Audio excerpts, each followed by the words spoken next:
Hi guys, so we're going to start off with the MAC Pro Longwear Paint Pot in the shade Laying Low. I choose this color because it has a salmon pink undertone which helps cancel out the darkness in my eye. Then I'm going to go ahead and blend that out with the Real Techniques Beauty Sponge. Then from the Morphe 350 palette, I'm going to be taking this off-white shade and placing it all over my eyelids to create a base for all the colors we're going to be applying. Then we're going to be taking these two peachy colors and we're going to blend them onto our crease. Now, I was always confused when I first got into makeup because I didn't exactly know how to blend, but basically what you want to do is you just want to make that color look seamless. You want to make it look like it's just diffusing into your skin, not just have it be like a harsh swipe of color on your lid. It doesn't matter if you have to dip back into the same eyeshadow a million times, you have to keep blending it. I mean, obviously as you blend, it's going to diffuse the color more and more, which is why you go back in, blend it out, add a little bit more, blend it out again. Now, blending isn't really rocket science. All you have to do is just take your brush and swirl it around in windshield wiper motions and in circular motions, and it's just going to diffuse the color beautifully onto your lid. I find that the kind of brush that you use in particular just to apply your transition color doesn't matter as long as it's a nice fluffy brush that's going to blend the color out really nicely. Then taking the Morphe M514 Detail Round Blender Brush, I'm going to be taking the two shades on the palette which are a little bit more on the darker brown chocolatey side, and I'm really going to concentrate these two on my crease. I don't really have deep set eyes or that much lid space, so I always make sure that I take a darker color into my crease, which helps create the illusion of deeper set eyes, and it also adds some contrast and dimension. As for blending, even though we're using a completely different brush and color, you still want to make sure that you're using those small circular and back and forth windshield wiper motions to really blend out that color. I know a lot of people on YouTube say that you can never have your eyeshadow too blended, but they're not lying to you when they say that. I mean, if you feel like you're done blending and you're satisfied with the way it looks, take a step back, blend a little bit more. It's never going to hurt you. If anything, it's always going to work in your benefit.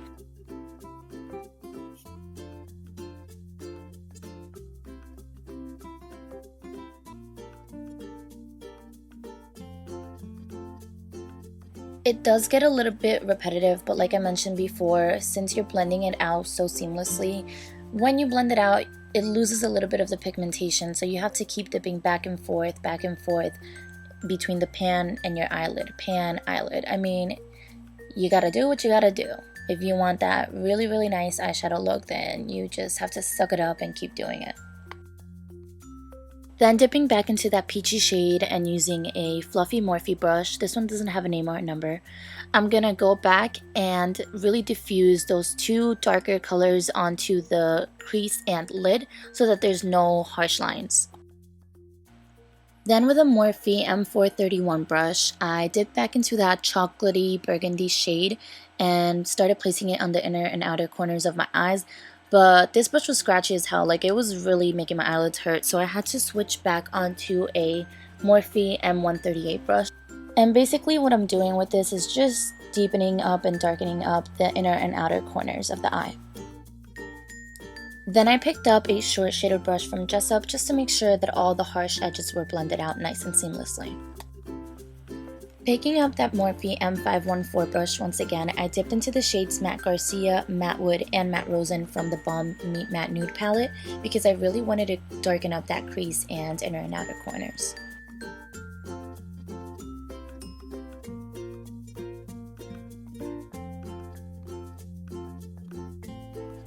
With that same short shader brush from Xoxo from earlier, I dipped into that last color on the palette, which is a beautiful coppery shade, and I started placing that all over my lid. This shade is so pigmented and so buttery, it's amazing. Like, if I could dip my whole body in that shade, I really would. I don't personally think you have to be very careful and like have a strategic placement for this shadow because when you do your winged liner, it's really going to tighten the look. I mean, obviously you don't want to put it up by your brow bone or like, I don't know, your lower lash line, but as long as you're keeping it centered on the eyelid, then you're good. You shouldn't really worry about it. Not that this shadow wouldn't look stunning on your lower lash line, but since I want it to be the center of attention, I really want to keep that lower lash line matte. Then I went back once again into the chocolatey shade and placed a little bit more of it on my outer corner and crease. I purposely skipped through the eyeliner because I'm just going to be making a separate, more detailed video for you guys on how I achieved my wing. Taking the Morphe M138 pencil brush, I dipped into Matte Garcia, Matte Wood, and Matte Rose, and once again, dragged it all along my lower lash, but then I switched onto an e.l.f. brush. It doesn't have a name or a number. And basically what you want to do is just run that brush along your lower lash line back and forth. Make sure that you don't go too far down though. Using a Real Technique setting brush, I'm just pulling on my under eye so I can make my waterline pop out. That makes it easier for me to apply my eyeliner. And this one is Rimmel London in 213 in the nude. It's an Exaggerate Waterproof Eye Definer. And now it's time for one of my favorite steps in my makeup routine, which is coating my lower lashes with mascara. I feel as though this step just makes the whole look pop. It ties everything together. You always want to be really careful because, I mean, it's happened to me one too many times, or I just get one dab of mascara on my lower lash line or like on my cheekbone and it makes me want to cry. Like, I'm not kidding. It really hurts my soul. When applying false lashes, you always want to make sure that you measure them to your eye. I don't really have to because I've used these about 1,000,000 times and I know that they fit perfectly.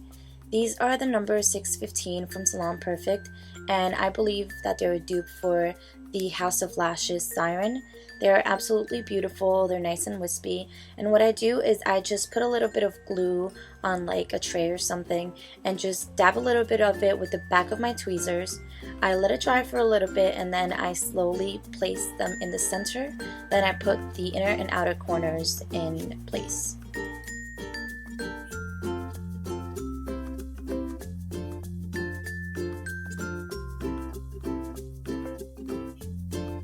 Then taking my tweezers, I go and I squeeze the lash band from the falsies onto the root of my lashes. And I separate any lashes that may have gotten glued together. This step isn't really necessary, but I always like to make sure that I curl my false lashes after they're applied so that they really blend in with my real lashes.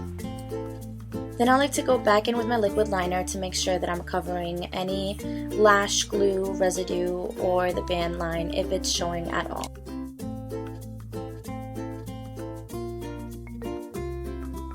One of my least favorite parts of doing my makeup used to be tight lining, but that was before I got used to it. Now you want to be really careful because it's really easy to like poke yourself in the eye, but what you want to do is look up or down, however you feel comfortable, and slowly drag the pencil along your tight line, which is the inner part of your eyelid, or like the lash line, I guess you could say. Just like mascara on the lower lashes, tight lining really pulls your look together.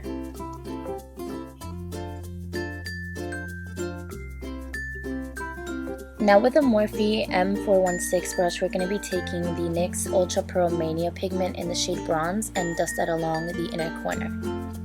And that was my initial reaction to the amount of pigment I had put on my tear duct. I was dying, like what happened? Then I just switched onto a pencil brush from Morphe, no name, no number once again, and just blended it out. Then taking that same M416 brush from Morphe, I ran that along my brow bone.